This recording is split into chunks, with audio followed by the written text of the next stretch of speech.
Welcome to SciSage, where everything is simple. Tonight, we're going to tackle one of the most frustrating human experiences I can think of, being wide awake when you should be fast asleep. You know the feeling, right? It's 3 a.m. You wake up for just a second and then bam! Your mind is off to the races and sleep feels like it's a million miles away. So what do? Let's figure this out.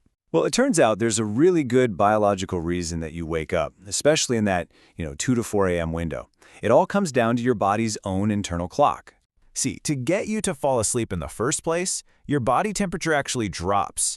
That's the signal that triggers the release of the sleep hormone, melatonin. But here's the catch. Your body can't just keep getting colder and colder all night long. So right there in the middle of the night, your body has to correct course and your temperature naturally starts to rise again. And that tiny little switch is what can literally jolt you awake. And of course, that's the exact moment your brain decides to worry about work or family or that super embarrassing thing you did back in 2007.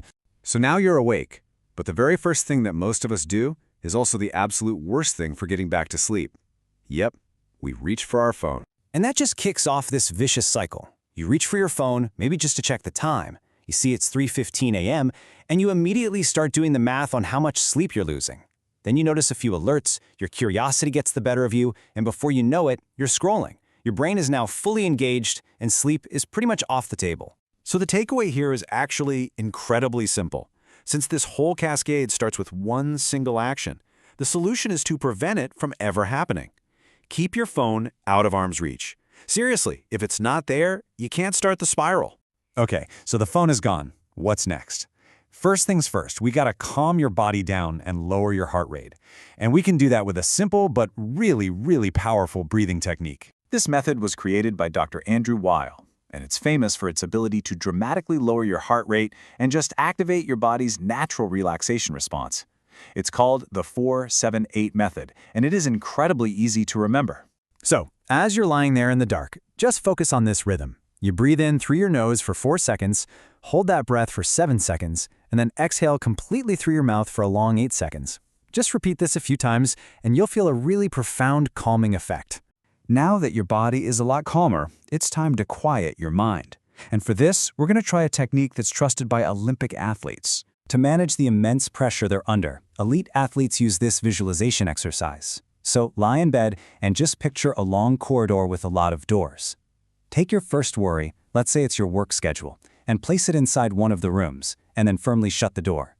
Then just move on to the next worry and the next door. The goal is to systematically file away all those anxious thoughts until the only thing left in your mind is the quiet, empty corridor. And hey, if a thought tries to sneak back out, no problem at all. Just calmly find a new empty room, put it back inside, and close that door again. You're the one in control here. Now, to make all these techniques really work, there are 3 crucial rules for what not to do. First, don't turn on any lights. Light is the main signal to your brain that it's daytime, time to be awake. Second, don't get up and walk around. All that does is elevate your heart rate, which is the exact opposite of what you want. And third, don't eat. Digesting food is an active process that raises your blood sugar, and that makes sleep much harder to find. The goal really is to keep your body in a restful state. Staying still in a dark, quiet room is so much more rejuvenating than getting up and creating activity, even if you're not fully asleep. Remember this, just resting in the dark is the next best thing to sleep itself. So here it is. This is your toolkit. You've got 4-7-8 breathing to calm your body. You have the Olympian's mind hack to quiet your thoughts. And you have the 3 golden rules to make sure you don't sabotage your own efforts. So, the next time you find yourself awake at 3 a.m., just remember you have a plan. You're not just a victim of your racing mind or your body's temperature shifts. You have the tools to take back control. After all, your mind is a room, and you get to decide what stays in it.